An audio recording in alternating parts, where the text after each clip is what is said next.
Hi guys, welcome back to our channel. இன்றைக்கி நம்ம சேனலில் என்ன ரெசிபி பார்க்க போகிறோன்னா சிக்கன் ரசம் தான் பார்க்க போகிறோம். ஒரு குக்கரில் வந்து 10 சின்ன தக்காளி, அது கூட வாஷ் பண்ணி வச்சுருந்த சிக்கனையும் ஆட் பண்ணி தேவையான அளவு தண்ணி ஊற்றி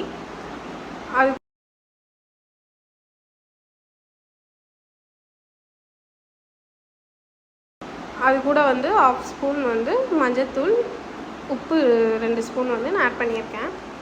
இப்போ இதை க்ளோஸ் பண்ணி நம்ம 2 விசில் வர வரைக்கும் நம்ம வெயிட் பண்ணணும்.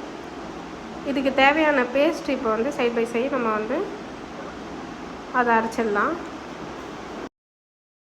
இப்போ ஒரு ஜாரில் வந்து 2 பச்சை மிளகா, 8 சின்ன வெங்காயம், அது கூட வந்து 10 பல் பூண்டு ஆட் பண்ணி,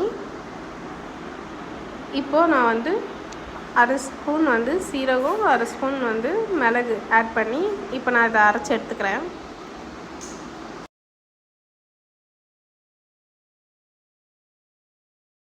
கன்சிஸ்டன்சிக்கு நம்ம அரைச்சதுக்கப்புறம் நம்ம ஆல்ரெடி வந்து விசில் விட்டு இறக்கி வச்சதுலேருந்து நம்ம வந்து சிக்கனெல்லாம் எடுத்துட்டு அந்த தக்காளி எல்லாத்தையும் சேர்த்து இப்போ நல்லா நம்ம மசிச்சு விடணும். தக்காளியெல்லாம் அது கூட இப்போ நான் வந்து கொத்தமல்லி ஆட் பண்ணிக்கிறேன்.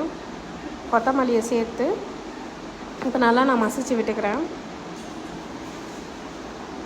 ரசம் தாளிக்கிறதுக்கு தேவையான பொருள்லாம் இப்போ எடுத்து வச்சுக்கலாம். ஒரு வெங்காயம், 2 பச்சை மிளகா, 2 காஞ்ச மிளகா, உப்பு, கருவேப்பிலை, ரசப்பொடி. இப்போ ஒரு கடாயில் வந்து நம்ம எண்ணெய் ஊற்றி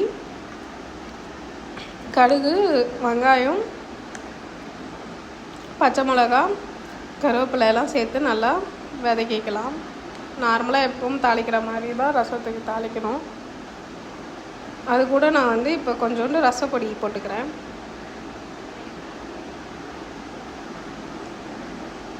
ரசப்பொடியை சேர்த்து நல்லா மிக்ஸ் பண்ணி விட்டுக்கிறேன்.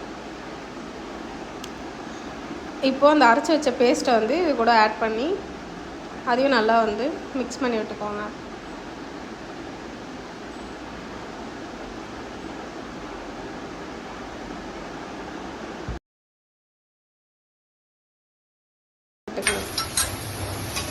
இதை வதக்கி விட்டதுக்கப்புறம் நம்ம தனியாக எடுத்து வச்சுருந்த வேக வச்சு எடுத்து வச்சுருந்த கறியை வந்து இப்போ அதில் சேர்க்க போவோம்.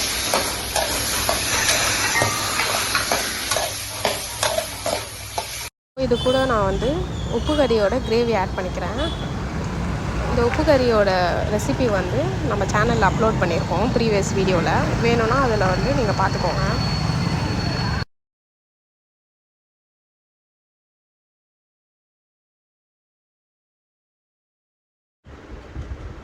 இப்போது வேக வச்சு எடுத்த சிக்கனையும் அந்த தண்ணியும் சேர்த்து ஆட் பண்ணிவிட்டு அதை நம்ம மிக்ஸ் பண்ணி விட்டுடலாம்.